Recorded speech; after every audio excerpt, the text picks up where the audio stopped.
தமிழ்நாடு சட்டமன்றத்தில் திமுக அறுதி பெரும்பான்மையுடன் ஆட்சி புரிந்து கொண்டிருக்கும் இந்த தருணத்தில் சபாநாயகர் அப்பாவின் மீது எதிர்க்கட்சி தலைவர் எடப்பாடி பழனிசாமி நம்பிக்கையில்லா தீர்மானம் கொண்டு வந்துள்ளார். இதற்கு முன்பு நம்பிக்கையில்லா தீர்மானம் கொண்டு வந்த பொழுது ஆளுங்கட்சிக்கு அது சாதகமாகவே முடிந்துள்ளது. தமிழ்நாட்டில் மீண்டும் 8 ஆண்டுகளுக்கு பிறகு சபாநாயகர் அப்பாவு மீது இது கொண்டு வரப்பட்டுள்ளது. ஆனால் இதை கவன ஈர்ப்பு பெற வேண்டும் என்று எதிர்க்கட்சி தலைவர் செய்துள்ளாரா?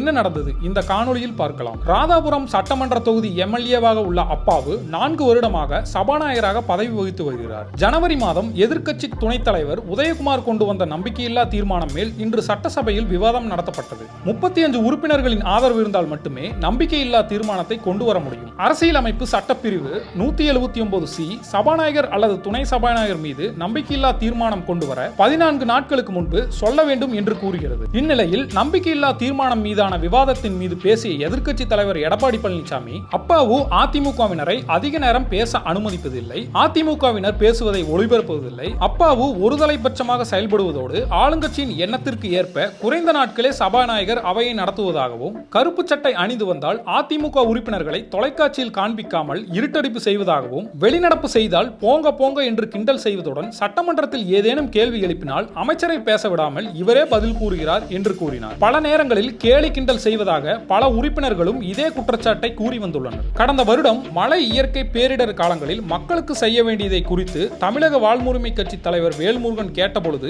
எதை செய்யவில்லை, எதை செய்ய வேண்டும் என்று பொத்தாம் பொதுவாக பேசக்கூடாது என்று வேல்முருகன் கூறியதை அவை குறிப்பிலிருந்து நீக்கிவிடுவதாக அப்பாவு கூறியதினால் இருவருக்கும் வாக்குவாதம் ஏற்பட்டது குறிப்பிடத்தக்கது. 14 நாட்களுக்கு முன்பு எதிர்க்கட்சி தலைவர் ஒரு நோட்டீஸ் கொடுத்தார். மார்ச் 17 திங்கட்கிழமை நம்பிக்கையில்லா தீர்மானத்தின் மீது சட்டசபையில் வாக்கெடுப்பு எடுக்கப்பட்ட நிலையில் சபாநாயகர் இருக்கையில் அப்பாவு உட்காரக்கூடாது என்ற விதிகளின்படி அவர் வெளியேறினார். துணை சபாநாயகர் பிச்சாண்டி அவையை நடத்தினார். அப்பாவுக்கு எதிராக 63 பேரும் ஆதரவாக 154 பேரும் வாக்களித்தனர். குரல் வாக்கெடுப்பு, டிவிஷன் அடிப்படையில் நடந்த ஓட்டெடுப்பு என சபாநாயகர் அப்பாவின் மீது கொண்டு வரப்பட்ட நம்பிக்கையில்லா தீர்மானம் தோற்கடிக்கப்பட்டது. பாஜக சட்டமன்ற உறுப்பினர்கள் டாஸ்மாக் முறைகேடு ஊழலுக்கு எதிராக போராட்டங்களை முன்னெடுக்க சென்றதால் இந்த வாக்கெடுப்பில் கலந்து கொள்ளவில்லை. பிறகு பேசிய முதல்வர் மு.க. ஸ்டாலின் சபாநாயகர் அப்பாவு நேர்மையாக தனது கருத்துக்களை ஆணித்தரமாக முன்வைக்கும் பண்பு கொண்டவர், கனிவானவர், ஆனால் கண்டிப்பானவர் இல்லை என்றும், என்னுடைய தலையீடோ அமைச்சர்களின் தலையீடோ இல்லாத வகையில்தான் அப்பாவு நடந்து வருவதாகவும், இந்த அரசின் மீது குற்றம் சொல்ல வாய்ப்பில்லாத காரணத்தால் இப்படி ஒரு தீர்மானத்தை கொண்டு வந்து